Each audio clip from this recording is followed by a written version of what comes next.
Okay, the steps involved in calculating your federal income tax. As I mentioned previously, there are used to be 8, now there are 7. That is because of the changes in tax law that took place in 2018. I kind of touched on this briefly with regard. So each stimulus actually affects taxes. So that's why that Putnam handout is important. It generally will talk about the changes related to um, each of the actions of Congress in the stimulus. So just something to be aware of. So um, so first step, determine your total income. So and then determine and report your gross income after exclusions. That's your adjusted gross income. Subtract adjustments to income to arrive at your AGI or adjusted gross income. So subtract either your IRS standard deduction for your tax status or your itemized deductions, whichever is greater. For the most part, unless you're own a business or you make a whole lot of money, you're probably going to be taking your standard deduction, and we'll see why here shortly.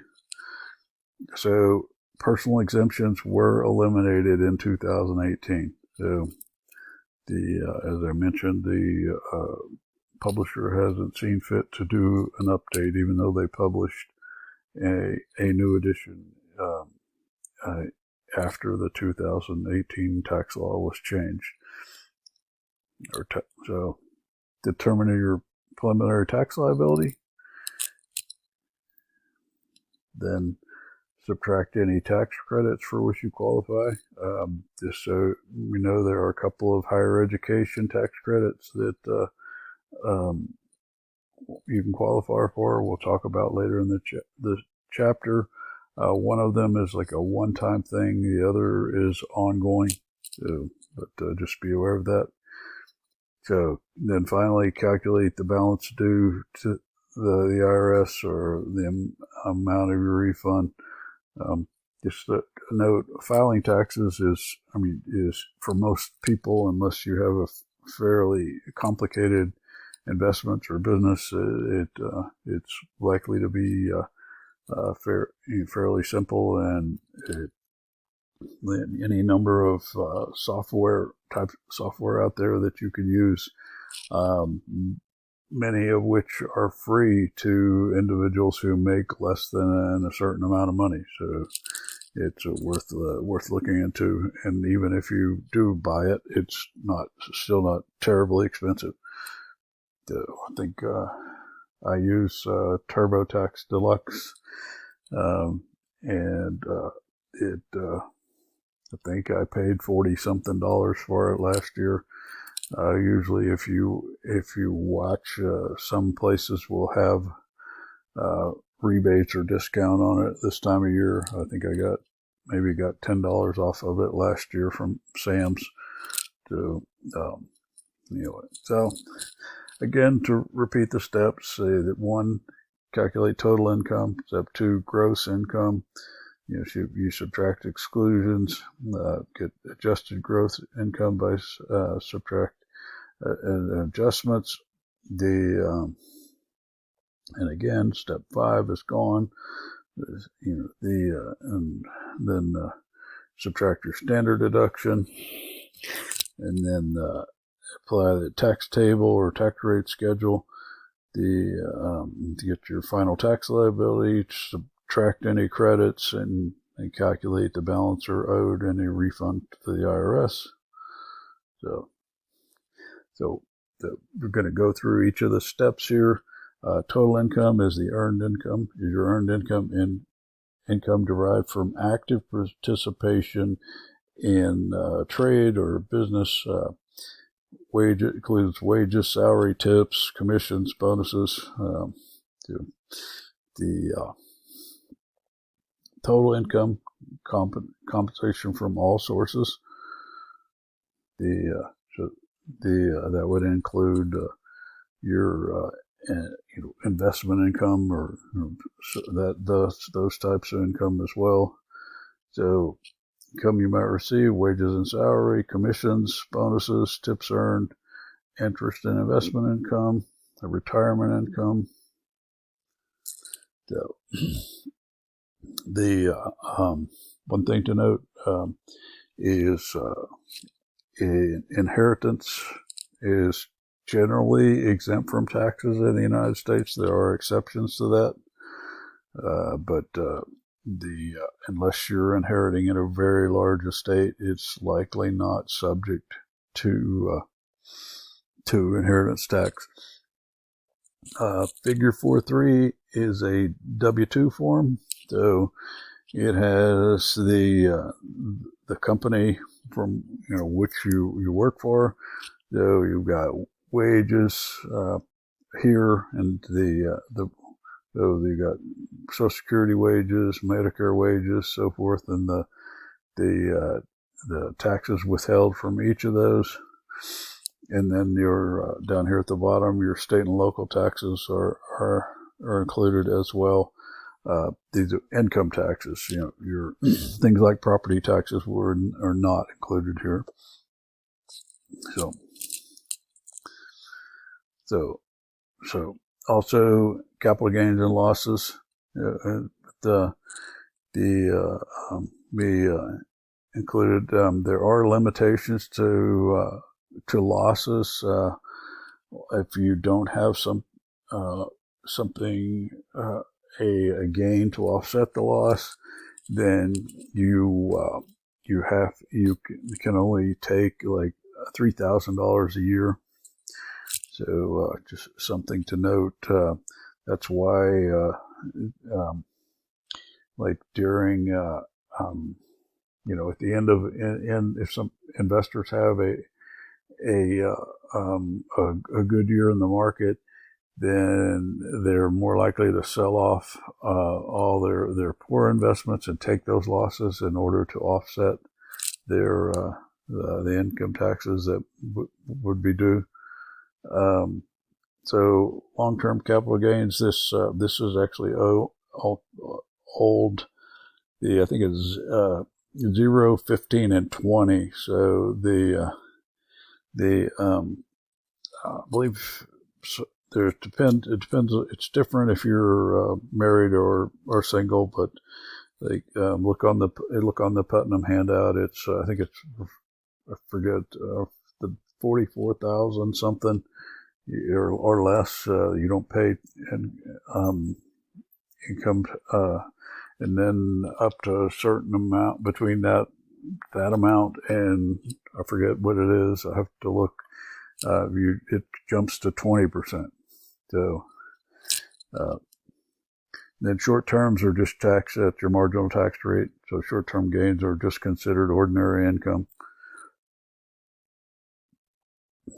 So next is gross income.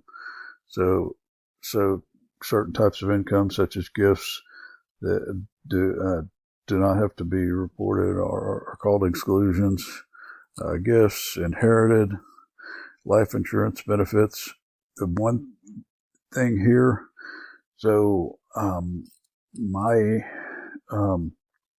father had life insurance that was paid for as his out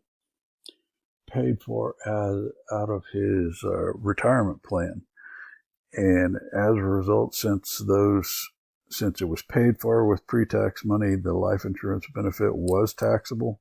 Most life insurance is paid for with after-tax money, so that's why it's excluded. Child support payments, scholarships, and the spent on required fees.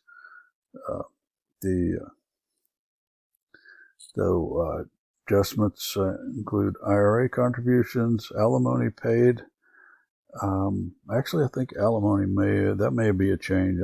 I think alimony was eliminated now that in the 2018 tax law. Student loan interest, so those AGI or adjusted gross income is what we get when we subtract out those adjustments. So then your deductions, you take either standard deduction or itemized deductions. So the standard deduction depends on your filing status. So if you're single, it's $12,950, $25,900. The other thing with itemized deduction, there is a $10,000 limit on state and local taxes, which is that hits people in in the these other states like Pennsylvania, and anywhere else where you pay income tax, but that hits those people harder because they pay your state income tax and your local income tax, and you can only deduct up to $10,000. So $25,900 for married couples. So I, for example, do not itemize, thankfully, my total deductions, which basically would include mortgage interest and state and local taxes, and and charitable deductions, and there are other items, a few other items as well. They do not come anywhere close to $25,900. So, medical and dental expenses, if it exceeds 10% of your adjusted gross income, so that eliminates it for most people. So you can only, if you made $100,000 a year and you had dental expenses in excess of $10,000 of if your AGI was $100,000, then you could deduct the amount over $10,000. So taxes you paid, real estate, property taxes, personal property taxes, state and local foreign income taxes. Remember, there is a $10,000 limit on these. So you can opt to use state and local sales tax instead of income taxes. The interest you paid, your home mortgage loan, any points you paid, interest on loans used for investments. You can use offset the investment income with those. Gifts to charity for cash or goods. A receipt is required if a cash contribution exceeds $250. Uninsured casualty and theft losses if they exceed 10% of your adjusted gross income. So if your if your house burned down and your homeowners didn't pay for some reason, then you could deduct that expense. Oops. Okay, let's where we go. All right, miscellaneous deductions in excess of 2% of AGI. And other miscellaneous deductions allowed at 100%. Gambling losses, business expenses for workers with disabilities. Okay, so we'll start here on the next lecture.